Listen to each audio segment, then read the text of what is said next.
Hello ভাই, আমি Aryan. Leader আমি বাংলাদেশ এই সিনেমাটা রিলিজ করা হয় 2023-এর ঈদ উল ফিতরে। এই সিনেমাটা যখন রিলিজ হয়, সিনেমা রিলিজের 1 থেকে 1.5 মাস পরে জানানো হয় এই সিনেমাটা হিট বা সুপারহিট। এবং এই সিনেমাটা হিট নাকি সুপারহিট নাকি ফ্লপ, এটা নিয়ে কিছুদিন আগে সমালোচনা হয়। এই ফিল্মের যে প্রোডাকশন হাউস, তারা এতদিন পরে এসে জানায় এই সিনেমাটা ছিল সুপার ফ্লপ।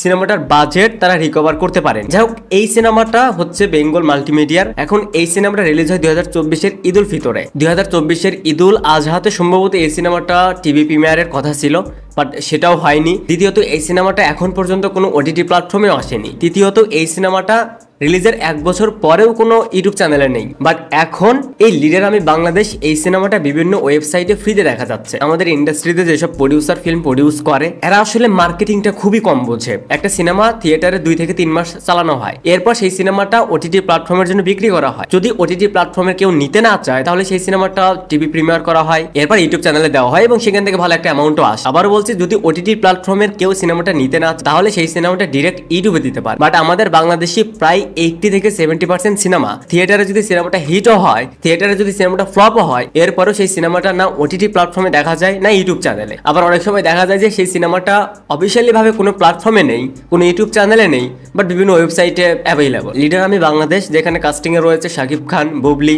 এখন এই সিনেমাটা কিন্তু ওটিটি প্ল্যাটফর্মে একটা ডিসেন্ট অ্যামাউন্টে দিয়ে যে কেউই নেবে। পরেও হয়তো এই সিনেমাটা জাদুঘরে রাখার জন্য তারা দেয়নি, বাট এখন এই সিনেমাটা বিভিন্ন ওয়েবসাইটে দেখা যাচ্ছে, কিছু ইউটিউব চ্যানেলেও দেখা যাচ্ছে। যতটুকু জানলাম যে RTV মুভিজ এই চ্যানেলে এই মুভিটা প্রাইভেট করে রাখা ছিল। এটা কনফার্ম নিউজ না, বা আমি 100% শিওর না। এখন সম্ভবত সেইখান থেকে এই সিনেমাটা পাইরেসি হয়ে যায়। সিনেমাটা থিয়েটারে 2 থেকে 3 মাস পর্যন্ত চলবে, এরপরে সেই সিনেমাটা ওটিটি প্ল্যাটফর্মে দেওয়া উচিত। শাকিব খানের এরকম অনেক সিনেমাই আছে যেগুলা হিট, যেগুলা সুপারহিট, বাট সেই সিনেমাগুলো না ইউটিউব চ্যানেলে পাবেন না ওটিটি প্ল্যাটফর্মে। শুধু এই প্রোডাকশনেরই সিনেমা না, এরকম অনেক প্রোডাকশন হাউসের সিনেমা তাদের সিনেমাগুলোকে জাস্ট জাদু করে রেখে দেয়। না তারা ওটিটির কাছে দেয়, না তারা ইউটিউব চ্যানেলে দেয়। এর থেকে আই থিঙ্ক বেটার আমাদের ঝন্টু আঙ্কেলের সিনেমা। তার লাস্ট প্রত্যেকটা সিনেমাই ইউটিউবে হিট। তার সুজন মাঝি ইউটিউবে হিট, তার তুমি আসো তুমি নেই ইউটিউবে এটা হিট না, এটা ব্লকবাস্টার। এই সিনেমাগুলোর যে বাজেট থাকে সেটা তারা ইউটিউব থেকে রিকভার করতে পারে। আমার কাছে এখন মনে হয় যে এই সিনেমাটা অফিসিয়ালি ভাবে এখন ইউটিউব চ্যানেলে দেওয়া উচিত। প্রত্যেক ডিরেক্টর, প্রত্যেক প্রডিউসারের এগুলো প্ল্যান করে রাখা উচিত। তবে এখানেও এখন